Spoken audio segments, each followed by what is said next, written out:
I'm talking Goldbergs Streak today.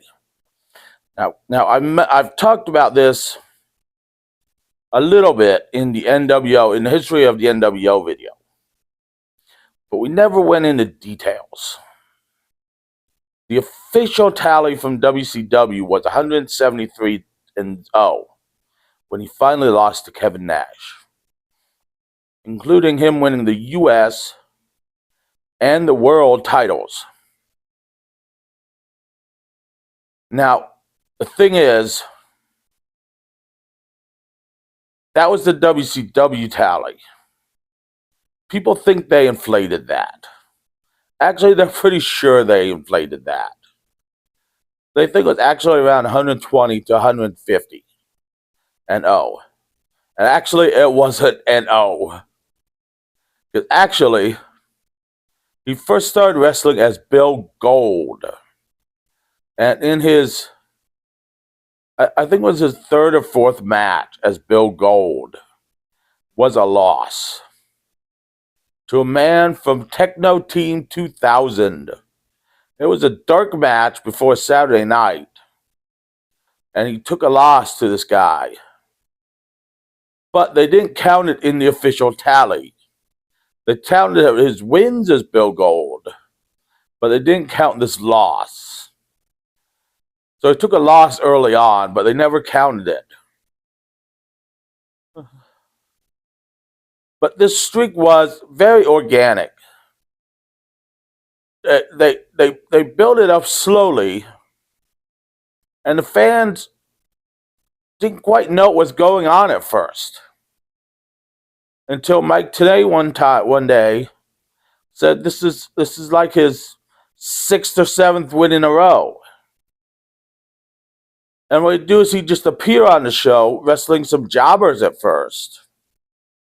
And then he slowly built up to mid-card matches.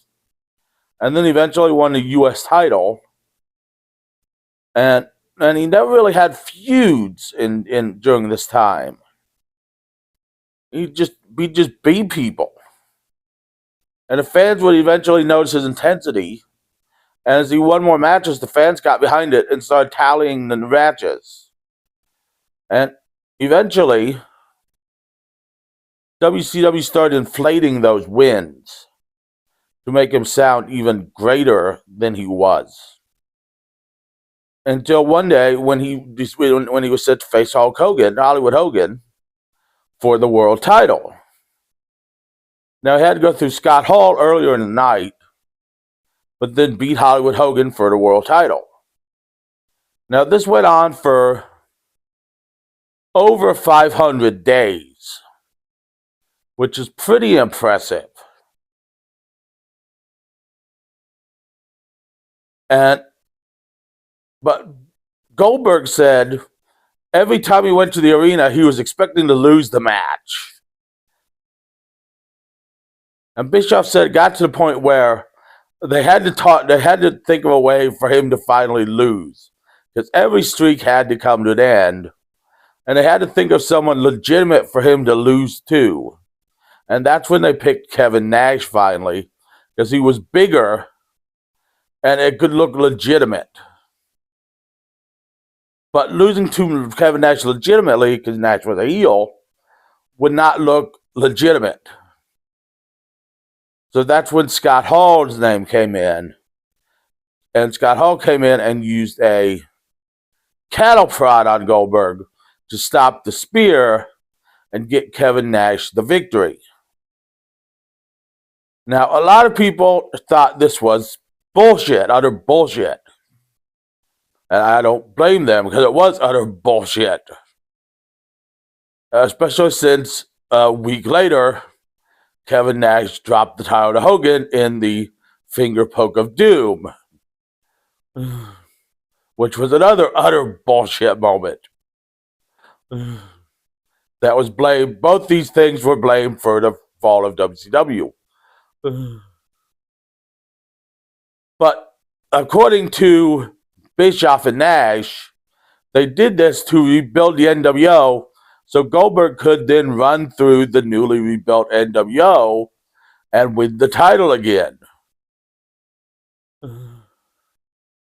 because that's what Goldberg was good at. He wasn't a great talker at the time. He wasn't a great wrestler. Goldberg was never a wrestler's wrestler. He was great at just having matches and running through people. And so the problem is Goldberg got injured then, and it all fell apart. So that was basically, Goldberg won jobbers, then he slowly just moved up the card. It was all kind of organic, and the fans got behind it. And him losing to Nash was supposed to rebuild the NWO, and then he was supposed to go on a streak and go through the NWO again. And it never happened.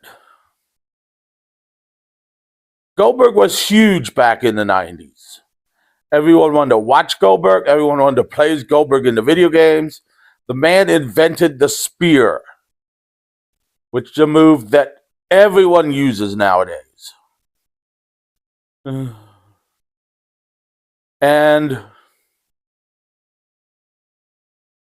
if it would have worked out that he could have went through the NWO again, WCW might have survived a little bit longer, though they were in massive debt.